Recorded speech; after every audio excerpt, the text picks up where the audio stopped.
Back in February, just days after Russia launched its war in Ukraine, a video went viral. Some believed it was of a young Ukrainian girl. It appeared to show the girl defiantly standing up to a Russian soldier, her new occupier, and it was powerful. Very quickly, it was shared across social media. 8-year Ukrainian girl confronts a Russian soldier telling him to go back to his country.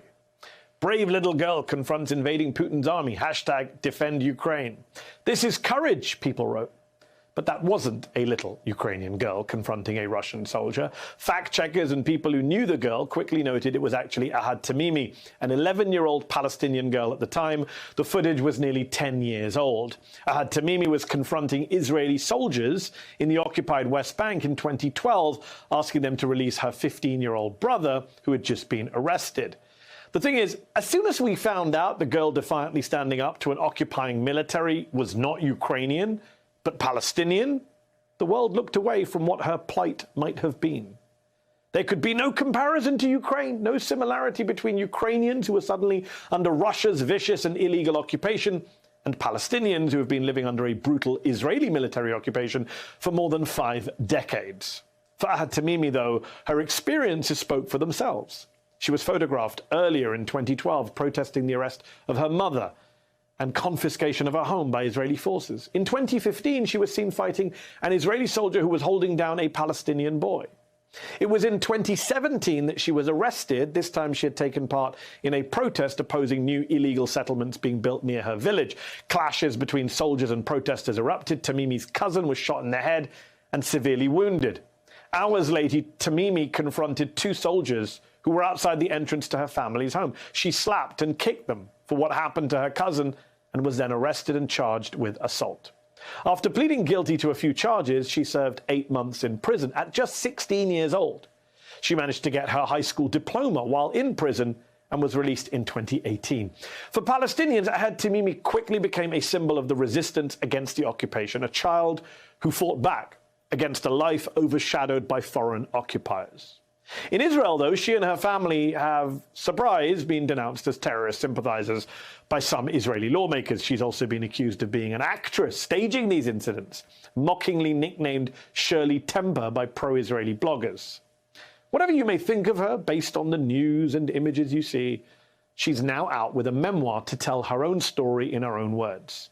They Called Me a Lioness, a Palestinian girl's fight for freedom, co-written by Tamimi while she was in prison with award-winning Palestinian-American journalist Dina Takrouri. The book attempts to humanize the girl we've all seen in those viral videos.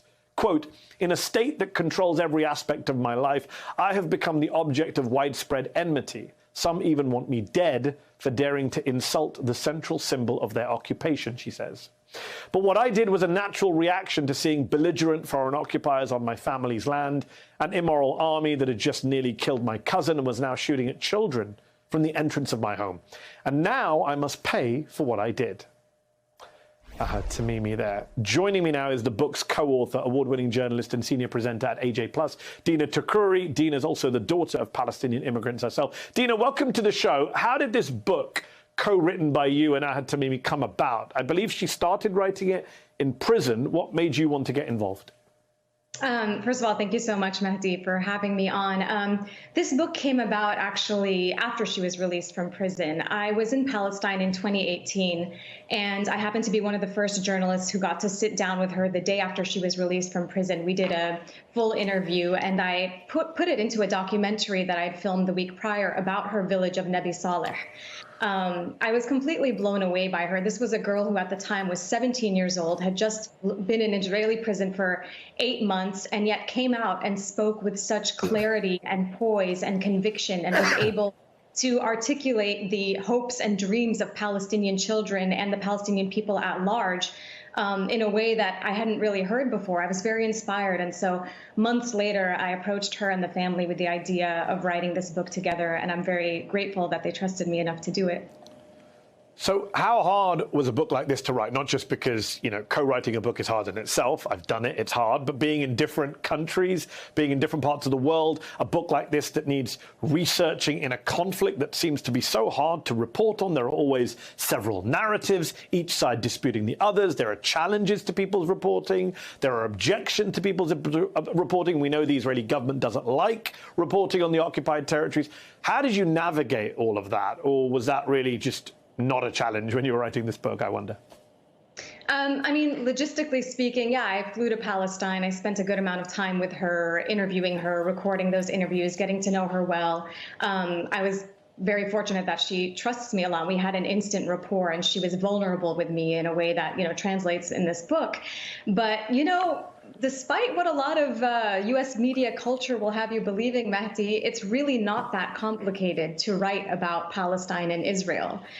So many of Israel's violations are, in fact, very well documented by leading human rights organizations and the United Nations. So the facts are there, whether someone wants to accept them or not. On top of that, as you showed in your intro, so much of her own life and the village's history has been documented on film. So many of these experiences that we write about in terms of her, fighting for her brother, like waving her fists at the soldier to release her brother, or witnessing her uncle, her favorite uncle, getting killed before her very eyes when she was just 11 years old. They're all on film. So everything she told me is in fact corroborated by what's documented on camera. You are right, of course. The facts are out there. The human rights reports are out there. The problem is the constant disputing. Speaking of Ahed, I want to share an anecdote from the book where she says her village was set to be demolished as, quote, collective retaliation for the growing protest movement there.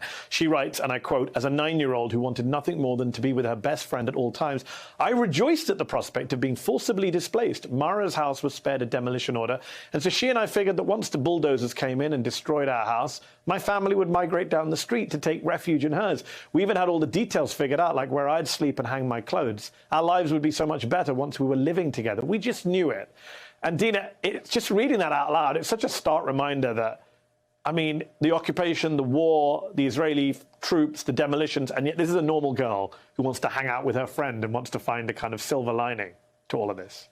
Absolutely. This is just a normal child who had hopes and dreams and is excited at the prospect of living with her cousin who lives literally like 10 steps down the street. I mean, Ahed's big dream in life when she was a child was to become a soccer player. She wanted to play for Barcelona. And, Neymar was her first crush in life. But unfortunately, like so many other Palestinian children, your dreams are just absolutely denied.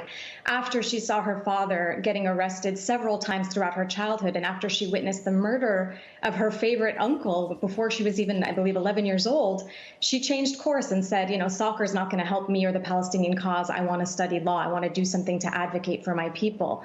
But yeah, I mean, I think the excerpt that you just read illustrates that she was, just a child with normal hopes and dreams, just like everybody else around the world. And that's often really forgotten and ignored when we talk about Palestine.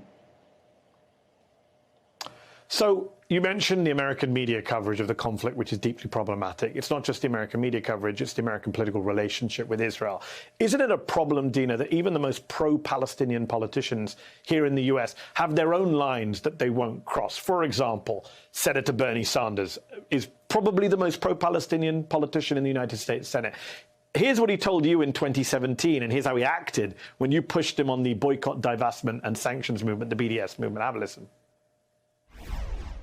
Also denounces the boycott, divestment, sanctions movement known as BDS. You, in your lifetime, are a longtime proponent of nonviolent protests. Yep. This, in the eyes of many Palestinians, is the effective way to get Israel to comply with international law and respect Palestinian human rights. Do you accept that? No, I don't. I mean, look, I respect people will do what they want to do, but I think, again, our job as a nation is to do everything humanly possible to bring Israel and the Palestinians and the entire Middle East to the degree that we can together. But no, I'm not a supporter of that. And throughout that interview, he got a little bit irritable, if I remember correctly. Does it surprise you that even left-wing pro-Palestinian politicians like Bernie Sanders, they have these lines? They think that it's just too far to suggest cutting off aid or sanctioning Israel for human rights abuses that other countries get punished for. I mean, it's certainly disappointing. And Bernie and other American liberals and even progressives who oppose BDS, my question to them is, and this is what I asked him, in fact, is what credible alternative policy are you offering to get Israel to end its apartheid regime and respect Palestinian human rights? Because as we've seen, decades of US-led negotiations have done nothing to get that to happen. There's been no incentive for Israel to end its occupation. And so what if not BDS, which is a non-violent call coming out of Palestinian civil society to end Israel's occupation? You know, we've seen throughout history in South Africa, the apartheid regime only changed course because of the international pressure from movements like BDS. Otherwise, apartheid would not have ended. So, you know, it's one thing to not support it, but what are you offering instead? One last question for you. Earlier this year, Dina, another Palestinian-American journalist like yourself, working for Al Jazeera, Shireen Abu Akleh, was killed while reporting from the occupied West Bank. She's someone you've described as a friend and a colleague. Earlier this month, Israel finally came out and said what multiple investigations had already shown, that, yes, probably an Israeli soldier killed her. Democratic Senator Chris Van Hollen, who has been pretty outspoken in terms of demanding an independent investigation into this U.S. citizen's killing, he said in a statement this week, quote, he will continue pressing for full accountability and transparency around the death of Shireen. Anything less is unacceptable. Given how long you've been covering this story as a journalist and just following it as a Palestinian American as well, I mean, does that statement surprise you? Do you feel the tide is turning? Do you expect the Biden administration to do anything more on this story? What should be done? There should be done more on this story. Shireen Abu Akleh absolutely deserves justice and deserves accountability. And the fact that the U.S. is not demanding an independent investigation for the murder of one of its own citizens, which, you know, multiple investigations carried out by the United Nations, Israeli, Palestinian human rights organizations have proven that she was in fact targeted and killed by an Israeli soldier. Anything short of accountability and a full investigation is completely unacceptable. There needs to be more done. It has been over 4 months since Shireen has been killed. It's still so hard to believe. And just, you know, today her family filed a complaint with the International Criminal Court, and I hope that we do see justice for her. Her loss is an incredibly big loss to the Palestinian people, yes, to journalists at large, and to the whole world.